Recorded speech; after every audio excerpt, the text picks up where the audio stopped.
I got your love. Yo tengo tu amor. Yo tengo tu love. Yeah. Yo tengo tu amor. I had a crush on Sarah the moment I met her. She had beautiful blue-green eyes under playfully curly hair. She was petite, pocket-sized, but made up for it with spunk and humor. During spring break of our freshman year of college, we worked on a service project in inner-city Memphis. Standing in a crawl space in between floorboards, we chatted and laughed while we glued PVC pipes together. But she had a serious boyfriend back home. Sarah and I became close, and I was grafted into her circle of friends, all the while daydreaming of more. Over the next 4 years, romance never blossomed. There were games of Frisbee and many late-night talks about movies and our plans for the future. But we didn't see each other the entirety of our junior year. She was in Spain in the fall, and I was in Turkey in the spring. When she and her longtime boyfriend broke up, I was dating someone else. Then we broke up, but Sarah was dating someone else. After graduation, we both stayed in Memphis. I had a writing job with a communications firm, and Sarah worked as a nanny, making money before traveling to Honduras at the end of the summer to teach at a bilingual school. We both felt adrift in the real world. And finally, we were both single. We talked and texted regularly. We exchanged mix CDs of our favorite folk songs. If Sarah was tired, she leaned her head on my shoulder, and I felt for the first time like I had a shot. And it was the summer of Harry Potter. During the final movie, we sat next to each other in the theater, and I decided to go for it. Just before the final battle, anxiously watching as Voldemort prepared to catapult his evil minions on Dumbledore's army of maladjusted teenagers, I reached for Sarah's hand, but she pulled away. I looked over at her. She gave me a sympathetic look and turned back to the screen. Embarrassment turned to anger, and back to embarrassment and confusion. I squirmed in my seat and couldn't pay attention the rest of the film. That night, Sarah and I lay on our front lawn for hours thinking things over. The grass was soft, the moon was bright.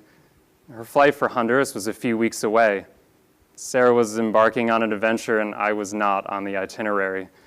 We held each other, hoping time might slow down for us, and I drove back to my apartment, let the feeling of helplessness wash over me in long waves. I had wished her good luck and prayed that I'd see her again. Soon after, I quit my job, moved back to Connecticut with my parents. I was living every college graduate's dream. My parents welcomed me home, but I felt stifled. I spent my days reading Kerouac's tales of travel and personal discovery, and my afternoons selling chinos at Banana Republic.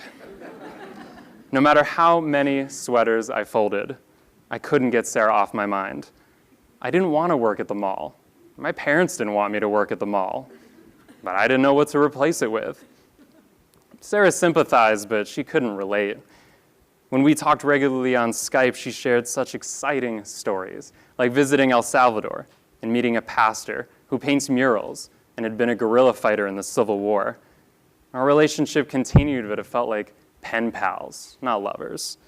This coasting on and off relationship was a letdown for me. Then it struck me. Why not work abroad? My semester in Turkey had been incredible. When else could I do it again if not right now?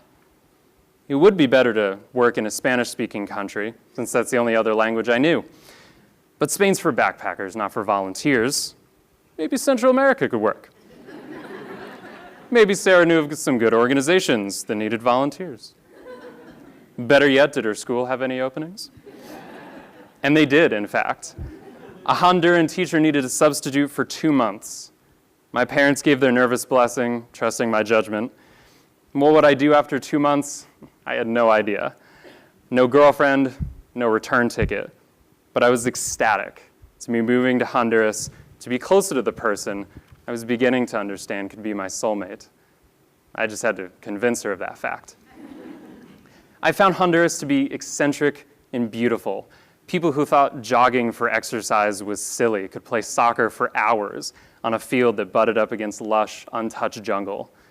I joined Sarah in a tiny town called, in all seriousness, Gracias, in the middle of nowhere, under a tall mountain. Every structure was built with cinder blocks, painted in bright colors. The roads in town were cobblestone, but the haphazard third world kind. It was humid and poor, but unquestionably exciting. Parades, games, trucks, food, all mingled in the narrow alleys. My classroom was cramped. The students had as questionable a grasp of English as I had of Spanish, and school supplies were few and far between. But the feeling of sharing the experience with my longtime crush was exhilarating. From the moment I arrived, Sarah and I were attached at the hip.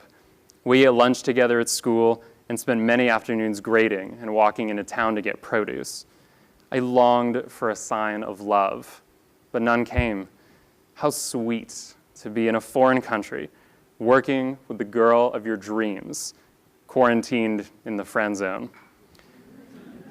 Finally, on a warm Sunday afternoon in the Central Park, we ate melting ice cream bars together, and I worked up the courage to bring up our relationship again. She wasn't sure it was a good idea. We work together, she explained. We live down the street from each other. We're two of maybe 20 gringos in town. It's kind of a small community. What if things go sour? Can't just ignore each other the rest of the school year. Oh, ye of little faith. I'm being serious, she retorted. Well, I am as well. You have feelings for me, right? She nodded. Okay, and I for you. Are we supposed to just ignore that? Besides, I said, my heart melting alongside my ice cream, I need you.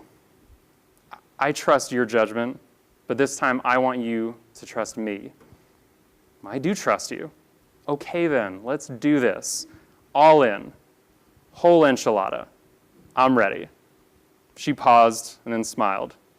Me too. Finally. Under the hot sun and stares of curious bystanders, we kissed, giggled, and made fools of ourselves.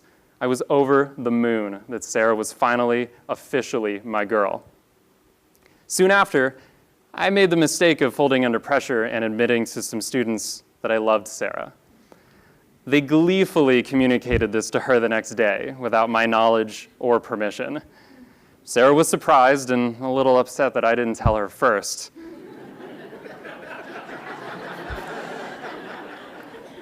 But after we talked it through, she realized, honestly, that she loved me too. It felt like every season finale of The Bachelor, all rolled up into one electrifying moment. And now, confident in our relationship and thoroughly enjoying my job, I seized the opportunity to stay in Honduras another year. Sarah and I matured, and our bond grew as we saw each other at our best and worst. We shared our victories in the classroom and the frequent water and power outages. Sarah and I were madly in love, even on those days we couldn't shower.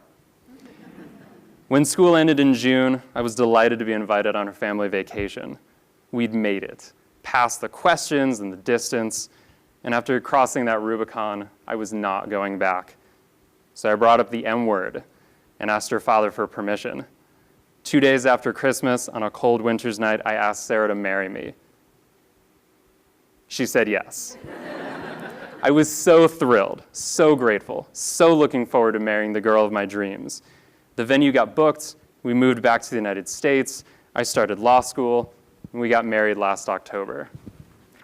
Now, I wouldn't recommend my methodology of seduction for everyone, but it worked for me, and I couldn't be happier. Looking back, I'm thankful for the years of waiting and wondering. I'm glad that there weren't any strings attaching us before, because in their absence, my wife and I grew and changed. And because of that, there was room for these new, beautiful strings that bind us today.